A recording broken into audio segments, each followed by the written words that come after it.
Learning is not always teaching. Learning is active learning. You learned actively. You imbibe whatever I was not teaching also, you learned it. You learn passively. I was not teaching, you learn passively. So that normal, active and passive learning is lost in autism. So that's why the child is not learning. If he's not learning, he's not learning the speech also.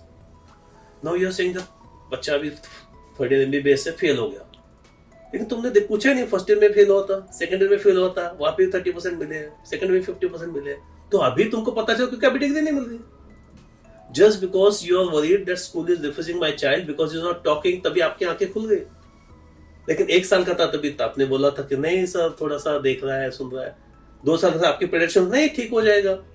3 साल के आपकी news नहीं यार autism है, कहीं कसरत करते रहो ठीक हो जाएगा. आगे कैसे जा रहे हो तुम?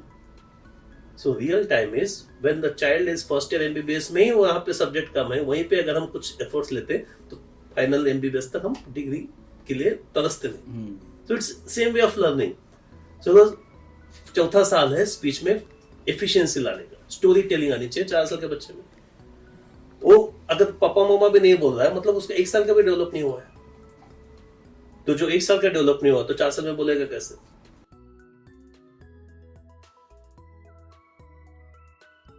इंडिया कितने साल से डेवलपिंग कंट्री है? डिकेड्स. जब से चालू डेवलपिंग ही है. किसी तो कभी तो टाइम अगर डेवलप कंट्री बोलो, नहीं बोल रहा है हमें, क्योंकि हमें आगे सीखना ही नहीं. यूएस तो हमेशा पैदाइशी डेवलप कंट्री. क्यों ऐसे है? स्पेक्ट्रम है, हमारी हर कंट्री एक स्पेक्ट्रम है. जो अपने अपने स्पेक्ट्रम में रहते हैं तो किसी की स्पीच पहले से फास्ट है, किसी की पहले से स्लो है. लेकिन जो एकदम पूरा अंडर डेवलप्ड कंट्रीज है उनको हम डेवलपिंग तो बना सकते हैं, भले हम डेवलप नहीं बना पाएंगे. So exactly those children who are lagging in the speech. Everything in life is a spectrum. Every doctor is a spectrum. Everyone's behavior is a spectrum. Everyone's learning is a spectrum. सब कुछ 2 standard deviation के बाहर होता है. जैसे हम बोलते हैं ना लर्निंग डिसेबिलिटी का मैंने नया डिविजन बना दिया है कि 7वीं में बच्चा 5वीं का नहीं आता है, 2 स्टैंडर्ड डिविएशन लर्निंग डिसेबिलिटी. 5वीं का बच्चा 3रे का नहीं आता है, 2 standard deviation. Statistically actually 2 standard, but अभी इनिमैस ने भी इंक्लूड कर दिया कि हाँ 2 स्टैंडर्ड हम इसे बोल सकते हैं. बट पहले लोगों को लगता था कि अरे कैसे स्टैंडर्ड निकालेंगे, सर नहीं है. बट अगर 5वीं का बच्चे को LCM HCM सीखना है, उसको 2 डिजिट मल्टीप्लिकेशन नहीं आ रहा तो हो गया 2 स्टैंडर्ड डिविजन. सेम वे बच्चों को हम डिलेड कब बोलेंगे और डेफिसिट कब बोलेंगे, ये भी हमारी ही गलती होती है. 99% ऑफ द पेरेंट्स और 99% डॉक्टर्स अरे डिले हो जाएगा 5 साल तक पूरा बफर हो जाएगा, बाद में हो जाएगा. लेकिन 5 सालों का ना डॉक्टर मिलेगा वहां पे, ना वो पेरेंट मिला. अरे हमको तो अभी बता रहे सब autism. A delay is something which will never reach a doctor. A deficit is always going to reach a doctor. So by the time you have reached a doctor, you are already deficit. And by the time you have reached a doctor, you are never a mild autism. Mild autism never reaches a doctor. It's normally absorbed into society. They will have little difficulty in socialization. So any parent who say, hey, mild autism score 32 आ गया, 22 आ गया, कुछ फर्क नहीं पड़ता है उसका. जब तक he is mixed into the normal community, is mild autism. So that's why the level of autism is given up now after 2030. We're calling them a severity based classification based on dependent or independent autism. So that's a level 1, level 2, level 3. Level 1 is what? Mildly dependent. Level 2 substantially dependent. Level 3 very substantially dependent. तो उसका भी हमने एक scoring system बना दिया, मेरे website पे भी अवेलेबल है. But otherwise also we have to call that autism as dependent or independent autism, completely dependent or partially dependent autism. So we have made a scoring system that no autism, independent autism, dependent autism, fully dependent autism, independent autism, and totally dependent autism. So that depends upon the level. Like we have GMF classification 0, 1, 2, 3, 4, 5. 5 is fully immobile. 0 is walking. 1 is little morbidity. So it's very easy to grade it. So most of the walking, talking people, they are all grade 2, level 2. Right? Same way when you're talking about the speech delay, person who even verbalization you can classify in the same way. 0 is having speech like a normal child of the same age. But if you do not know what is normal for that age, parents always feel that नहीं अभी mummy papa बोलते हैं school में जाना चाहिए, but mummy papa बोलता है 1 साल के बच्चे जैसा स्कूल में जाना है, 4 साल के बच्चे साथ है तभी तो नहीं हो रही.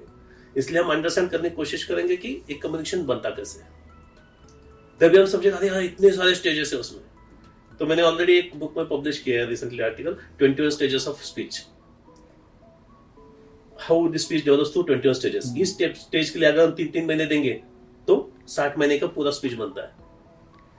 तो same way it's not only about speech. Parents should understand it's not only about speech, it's about communication.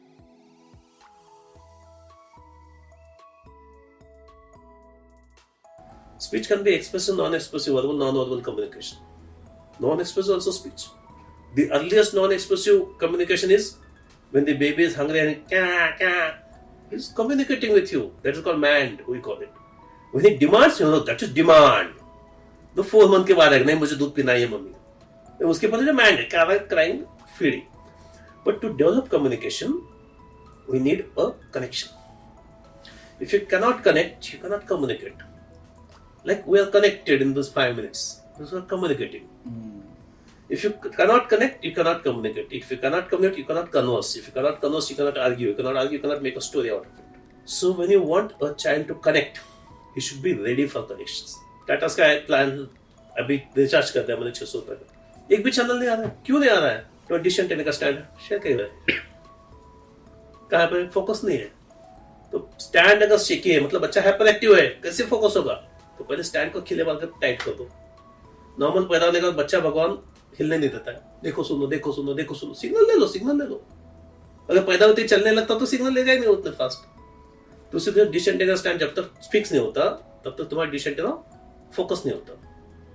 जब तक डिश एंटेना इनसाइड की तरफ नहीं होता है तब तक तुम्हारे एलएनबी का पावर बढ़ा के फायदा नहीं होता. जब तुम्हारा डिश एंटेना फोकस होगा, एलएनबी का पावर बढ़ेगा, your focus sitting looking listening then learning. तो जब तक तुम बैठे ही नहीं मेरे सामने तो आपको मेरा कंसेप्ट समझेगा नहीं. जब तक मेरी आंखों में देखोगे ही नहीं तब तक मुझे समझोगे नहीं. Levels of communication in the first year of life, second year of life, third year of life, fourth year of life. जैसे हमने बोला MBBS first year, second year, third year, fourth year. So पहले साल में बच्चा communicate कैसे करेगा mummy के साथ में? Because for that again for communication we need connection. So child has to connect to the mother, then only will communicate. The first connection with the child with the mother, of course, बच्चा भी 4-6 हफ्ते का हो गया, अभी 1.5 महीने का हो गया, अभी आंख मिलाया मुझे दादा हंसा हंसा हंसा, तो सोशल स्माइल दे रहा है. That is connection. लेकिन एक कनेक्शन बनने के लिए भी दिमाग में हजारों कनेक्शन बनने पड़ते हैं. Every day, every second, 1,000 new connections required to be formed in the brain for first 1,000 days of life. अगर 1,000 connections per second पहले 2 महीने में बनते हैं तो बच्चा हंसता है. हाँ, तो इतने ट्रिलियन कनेक्शन अगले 2 महीने में बच्चा सुनता है. तो 4 महीने में सुनेगा, तो 6 महीने में नहीं सुना बोलेंगे हियरिंग डेफनेस है, देखो चेक करो. अगले 2 महीने मतलब 8 महीने में बच्चा सुनने के बाद बैबल भी नहीं कर. हाँ, ये तो आवाज देता है लेकिन रिस्पॉन्ड नहीं करता है. सुनता है देखता है लेकिन रिस्पॉन्ड नहीं करता है. तो रेसिप्रोकेशन अफेक्टेड, बैबलिंग नहीं हो रही. 10 महीने में उंगली नहीं दिखाता है, सुनता है देखता है रिस्पॉन्ड करता है, उंगली नहीं दिखाता है, पॉइंटिंग नहीं है. पॉइंटिंग तो लाइफ है, पॉइंटिंग नहीं है. So this are the levels of expression of communication in first year of life. Look, listen, vocal play, babble, point. अगर फर्स्ट ईयर पास नहीं होगा तो सेकंड ईयर पास नहीं होगा. सेकंड ईयर पास नहीं होगा तो 80 थर्ड तक जा सकते हो, लेकिन फर्स्ट पास नहीं होता तो सेकंड में नहीं जा सकते. क्या करना है? आज इंजेक्शन ले लिया, वैक्सीन का पैसा होगा, चलो फुटो, ऐसे नहीं करना. Every vaccine visit should be associated with milestone. इसलिए आईआईपी त्रिवेंद्रम ने, टीएनएससी ने एक चार्ट रिलीज किया है, माइलस्टोन चार्ट, वैक्सीन चार्ट और risk factors age wise. So just खाली वैक्सीन के लिए तो बस इतना देखो, इतना हुआ है कि नहीं हुआ तो उसको अभी के अभी बोलो, कुछ ना कुछ आज करना है, अभी करना, जिसे हम बोलते हैं early intervention. Early means now. It should not called early, it should write now intervention. अभी क्या कर रहे हो? थेरेपिस्ट को भेजा, अरे थे 2 महीने का अपॉइंटमेंट दे दो, बोलते असेसमेंट करेंगे. अरे अभी तुम क्या कर रहे हो? अभी के अभी that paediatrician has to do something for that baby. खाली इधर जाओ उधर जाओ इधर जाओ उधर जाओ, आधे इधर जाओ आधे उधर जाओ, नहीं चलेगा शोले के जैसे. हमें साथ में चलना है, बच्चे को साथ में लेके, फैमिली को साथ में लेके, कि आज क्या कर रहे हो, कल क्या करना है, परसों क्या करना है. इसलिए जो भी पेरेंट्स मेरे साथ आते हैं, मेरे पास आते हैं, उनको पहले दिन मैं उनको थेरेपी का बुकलेट देता हूँ, जेरॉक्स लेके जाओ घर में. सीडीसी त्रिवेंद्रम का एक थेरेपी बुकलेट है, बहुत सारे पेरेंट के एटलीस्ट उनको समझ में लगने लगे कि मुझे कुछ तो करना है. इनमें से सबसे बेस्ट बुकलेट है सीडीसी त्रिवेंद्रम का. उसमें 6-7 चैप्टर्स दिए हुए. पहला चैप्टर वो अंडरस्टैंड ऑटिज्म, सेकंड चैप्टर वो कम्युनिकेशन कैसे इनिशिएट करें, सोशल कैसे इनिशिएट करें, लैंग्वेज कैसे इनिशिएट करें. सब चैप्टर में सीक्वेंस वाइज छोटे टिप्स दिए हैं, जो एक्चुअली घर में थेरेपिस्ट नहीं होते, मम्मी थेरेपिस्ट बन सकती है सुन के. तो एक्चुअली आज क्या कर रहे हैं? आज हम कुछ इनिशिएट कर रहे हैं. आज हम बोल रहे हैं कि इसको लाइटली नहीं लेना है. आज हम बोल रहे हैं कि इसको कुछ ना कुछ करना पड़ेगा. आज हम बोल रहे हैं किसी ने भी बोला है नॉर्मल है तो मानना नहीं है. अपनी गाड़ी स्लो चल रही है, 2 स्टेशन ऑलरेडी लेट हो गए, फास्ट दिल्ली नहीं पहुंचने वाले. जो गाड़ी लेट हो जाती है उसका हम देखेंगे, चलो सूरत में भी उतर के वड़ा पाव खाएंगे, अहमदाबाद में वड़ा पाव खाएंगे, तो गाड़ी पहुंचेगी नहीं दिल्ली में। So unless you increase the speed of your train, you are not going to reach the destiny. So वो अभी करना पड़ेगा, अभी मोटे को उठाना पड़ेगा, बेटा सो मत, हमको दिल्ली पहुंचना, पहले लोग फ्लाइट से पहुंच गए कल ही। So already you are delayed, not delayed, you are having deficit. So whenever a patient reaches a doctor, almost always it's a deficit. That's why when you define autism by DSM-5 criteria, the first word is persistent significant deficit. If it is no deficit, we are not talking about it. And then we have A1, A2, A3 points. Awareness नहीं है, communication नहीं है, understanding नहीं है. It's very easy to understand. Life की awareness नहीं है, दुनिया की awareness नहीं है. बच्चा पैदा हुआ है, first year of life is spent in developing awareness. Awareness क्या है मेरे आजू बाजू में, कौन कौन है, क्या क्या है, वो सब फर्स्ट ऑफ लाइफ में किधर किधर है, क्या क्या, बस awareness of non living things, awareness of close non living things, awareness of distant non living things, ये सब फर्स्ट ऑफ लाइफ में बनता है। जिसको अवेयरनेस ही नहीं है उसको अंडरस्टैंडिंग नहीं आएगी, मतलब कॉग्निशन नहीं हो रहा, क्योंकि बच्चा सेंस नहीं कर पा रहा है। सेंस नहीं कर पा रहा है इसलिए तो बच्चा सेंसरी डेफिसिट में जा रहा है, इसलिए तो बच्चा सेंसरी बिहेवियर कर रहा है। वे सिग्नल्स तो जा रहे हैं आंखों से कानों से, लेकिन हाथ से बाहर निकल रहा है, दिमाग में जाके उसका कुछ भेजा नहीं बन रहा है उसका। अगर यही हम हाथ की एनर्जी रुकाएंगे, बच्चा अच्छा को समझो, लुको, देखो, सुनो, मेडिटेट करो, तो बात बनेगी वहां पर। तो फर्स्ट ईयर का नॉन लिविंग लोगों का अवेयरनेस नहीं है, तो लिविंग पीपल का अवेयरनेस होने का चांस ही नहीं, because living people are dynamic, they are continuously changing in colour, dress, movements, everything. तो उनको तो सीखना है, हम स्टैटिक चीजें पहले सीखते हैं। जो बच्चे की फर्स्ट ईयर की अवेयरनेस है वो हमेशा स्टैटिक में अटकता है, इसलिए ऐसे बच्चे सेकंड ईयर में खाली देखते बैठेंगे, कार खेलते बैठेंगे, एक रस्सी लेके खींचते बैठेंगे, पेपर फाड़ते बैठेंगे, कुछ करते, because they are not understanding the non living world, भी नहीं समझा है तो लिविंग में नहीं जा पा रहे, नॉन लिविंग वर्ल्ड के साथ ऑब्सेस्ड हो जाते हैं। फॉर एग्जाम्पल समझो कि हम किसी ऑफिस में काम कर रहे हैं, वहाँ के 15-20 एम्प्लॉय है, हम सब लोगों ने आपसे कम्युनिकेट करना बंद कर दिया, कोई हमको बात नहीं कर रहा, होता नहीं, क्या करेंगे, हमको वहीं पर रहना है दोस्तों, कुछ भी नहीं कर पाते, आपको कोई काम भी नहीं दे रहा, आपको कोई देख भी नहीं रहा, बस as if you are not existent. तो आप बैठोगे, चिल्लाओगे, मारोगे, तोड़ोगे, फोड़ोगे, अपना सेंस दिखाओगे, पेपर लेके खेलोगे, क्या को ये सब हो सकता है ना। Whenever you are not able to sense anything, you are not able to generate awareness about anything, what is happening is you are behaving physically hyperactive. It's very thing. अभी समझो तुम्हें समझ रहा है कि अभी कितने बजे हैं, सब चला गया, अगर रात को 2 बजे है, लाइट्स गायब, तुम्हारा घड़ी पे बंद है, सब बंद है, तो 1 घंटा हो गया, तुम बैठे हो 2 घंटे, तीसरे घंटे में नहीं है, कुछ तो कर रहा हूं, you are physically hyper active. When you cannot understand the situation, anxiety, apprehension, phobia as to physical happiness. When you have physical agitation, initially it is just थोड़ी देर के बाद ये सब जितनी फिजिकल हैप्पीनेस बढ़ती जाती है, थेरेपिस्ट उसको सेंसरी इश्यूज बोलते हैं, because you are not able to sense the environment, but that not sensation of touch point temperature, ऐसे नहीं करना है। The real sensory is the sense from the inside, not from the peripheral senses. Peripheral senses intact in autism. It's the central sensory which is affected. When the child is not able to sense you, he is behaving like no sense. So once we make the sensory system streamlined to understand this, make a sense out of it, then child will become sensible. That's why I always define autism as sensory CP. Cerebral palsy is motor. Autism is sensory CP. तो sensory permanent deficit we need to initiate and work on. जब जिस दिन तुम्हारे बच्चे को सीखना आ जाएगा उस दिन सब सीख लेगा। जिस दिन उसको सेंस आ जाएगा तो बोलो मैं क्यों उठूं यहाँ पे, why should I be agitated, why should I throw things, तो बोले हाँ इसको तो नहीं है अभी autism. So we really have to understand that something which is deficient, if you feel it probably we might do better.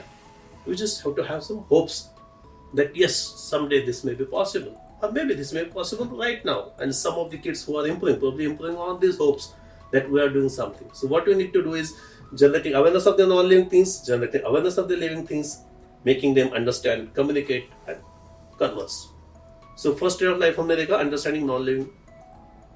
Second year of life is understanding living beings. Once a child understands pointing, जैसे मैंने बोला pointing के बगैर life में point नहीं होता है। Poynting आया तभी स्पीच आ सकता है, जो तो उंगली से नहीं दिखा सकते मुंह से क्या बोलोगे। तो पॉइंटिंग जब बनते हैं 10-12 महीने में, तीसरे क्लास के बाद, तो 12 साल का बच्चा थोड़ा मम्मी पापा करने लगता है नॉर्मल बच्चों में, ऑटिज्म में तो ये हर चीज 2 महीने की हो जाए, 2 महीने की बजाय 2 साल की हो जाती है, बट वो हमको मिटाने की कोशिश करना है। तो जब हो जाती है बच्चे को समझ लगता है कि ये अपना है परा है, तो भी स्ट्रेंजर एंजाइटी डेवलप होनी चालू हो जाती है। Stranger anxiety is first sign of awareness of living people. ये अपना है, ये परा है, ये सजीव है, निर्जीव है, तो पहले पता चला हमको कि मम्मी इसलिए हंस रही है, सिटी बजाता हमने भी किया।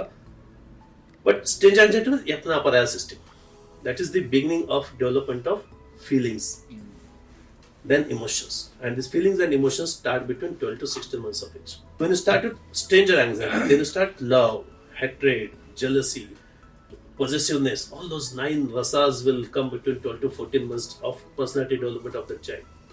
He starts to feel that I am the king in the life, and that begins with the development of ego, again by the age of 14 to 16 months. Once he starts developing ego, stubbornness comes. और अगर मैं king हूं तो मेरी मर्जी का क्यों नहीं हो रहा है? ऐसे होना चाहिए। मैं कल रोया तो मुझे 2 चॉकलेट मिले, आज ज्यादा दूंगा तो 4 चॉकलेट मिलेंगे। That is how it become. And then stubbornness is physical undue activity. Any undue physical activity, like if I'm doing like this, क्या करोगे आप? 5 मिनट आके मुझे हाथ सर कन्वर्जन हो रहा है, नहीं हम रुकाएंगे। So any physical undue activity is invariably stopped by physical restraint. आप किसी क्यू में खड़े हो, नंबर में आ रहा है, टिकट है, ट्रेन है, भले ही आपकी ट्रेन को 4 घंटे है, 5 के साथ नहीं जा, मुझे पहले टिकट चाहिए, चलो बाजू बोलो, दूसरा भी धक्का मारेगा तुमको। क्यों? Any undue physical activity is tackled normally by any human being with physical restraint. And when you tackle a physical activity by physical restraint, you get a Newton's reaction. Equal and opposite restraint. चल तू भी हट, मुझे जाने दो। And that is the beginning of hyperactivity. First was anxiety, apprehension, fear, restlessness. Then we were getting into increased physical activity, which gets into, that is the true hyperactivity actually, which is getting into aggression. So agitation, aggression.